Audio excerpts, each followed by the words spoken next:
Good evening. Thanks for joining us for CEC TV News. I'm Gordon Fotterham. We begin tonight with an interview from Mr. Duncan Brannan. This video is from 2020, and we have decided to air this interview just for you. Enjoy. What was it like to voice Chuck E. Cheese? What were the bad and good times? Things like that. I mimicked voices on television with cartoons and all that kind of stuff. I told you all about that, and I made little shows with my little brother and so forth. Our own adventures and so forth that we recorded and did sound effects too. So when I got serious about acting, went into high school and then finally into college to train for it, and studied acting and fencing and sword fighting and stage combat and dance.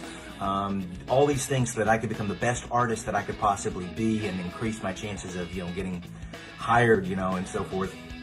That was the dream, right? And then I became a Christian, and Lord Jesus became the most important thing in my life. And I really felt like he was telling me at the time to lay down my acting dream. And it made me really sad at the time, but I didn't know that he was really dealing with my heart because, quite frankly, I had a lot of pride. I was a prima donna. I was still a lot about me.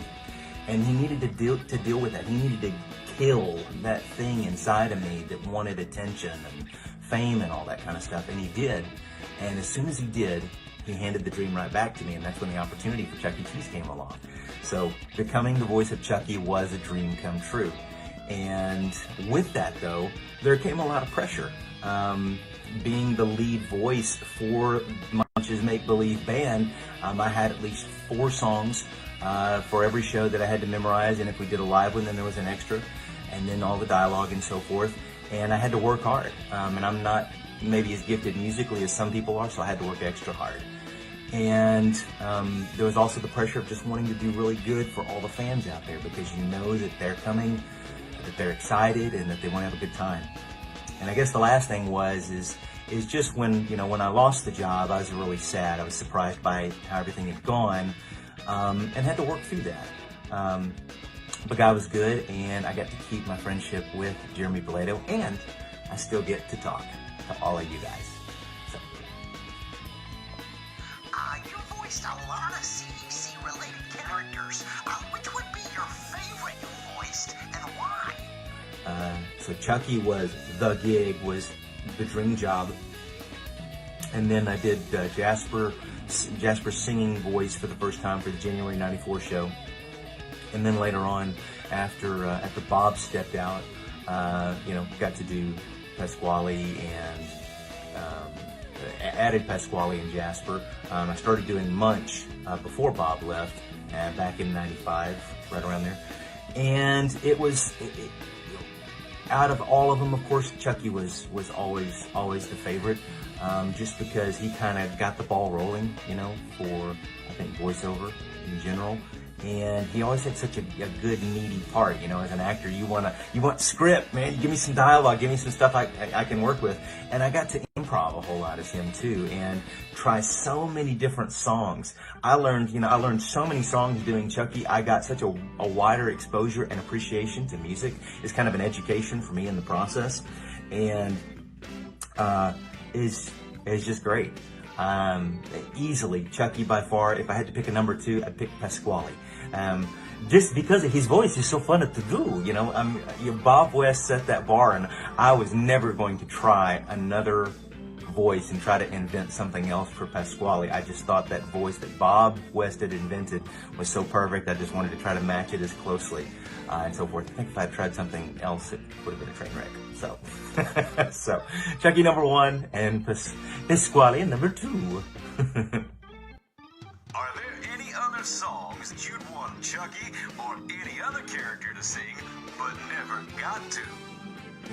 Well, let's be real. Some of the songs out there that are funner to do are the edgier songs. We didn't get to try anything, back during my tenure. We didn't get to try any of the edgier kind of stuff. Guns N' Roses, did that on the show the other day, and so forth. So, I think maybe we even kind of worked our way into a spot, after you've worked with a certain director for a length of time, there's certain songs that automatically I think they think of when they think of you, or certain parts, things like that.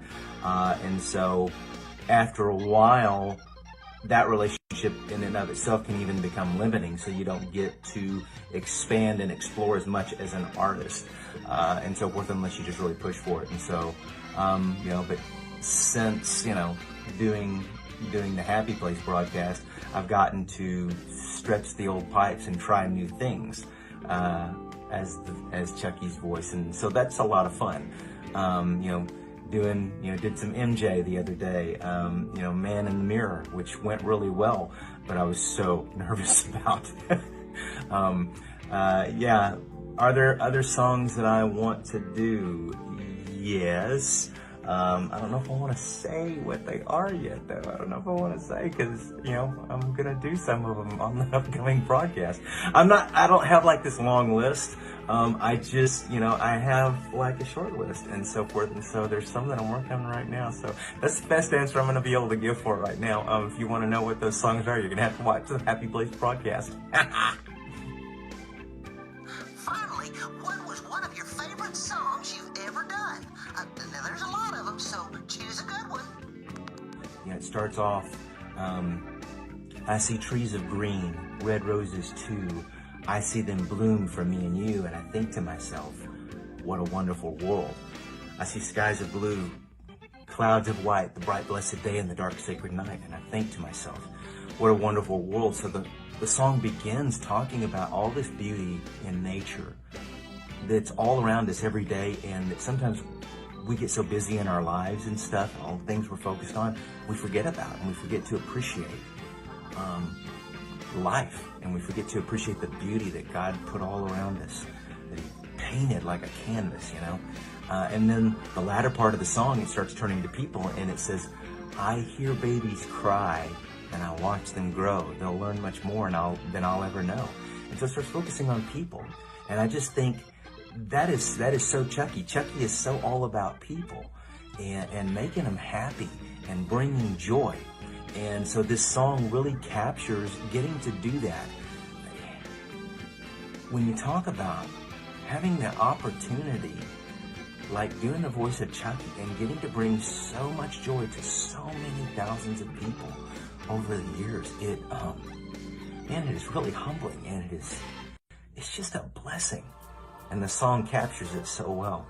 And the last thing I'll say is this, the other day I got a note from one of the guys who's watching the Happy Place broadcast now, and he wrote to me and he said, you realized when you started doing the voice of Chucky, it's when I started coming to the restaurant as a kid, and when you stopped doing the voice of Chucky is when I graduated high school. He said, so the whole time I grew up with you. And other guys have written and said, man, you were the voice of my childhood. And so literally, just like the song says, I've heard babies cry and I've watched you grow. I've watched you guys grow. And it's been a tremendous blessing to share the journey with you. So, yeah, what a wonderful world. Next up, we have a special story from all of us here at CEC TV News. Our friend, CEC Washington, is helping to reach 500 subscribers. So if you want to subscribe to him, go ahead. Anyway, that will do it for CEC TV News for today. I'm Corbin, and I'll see you next time.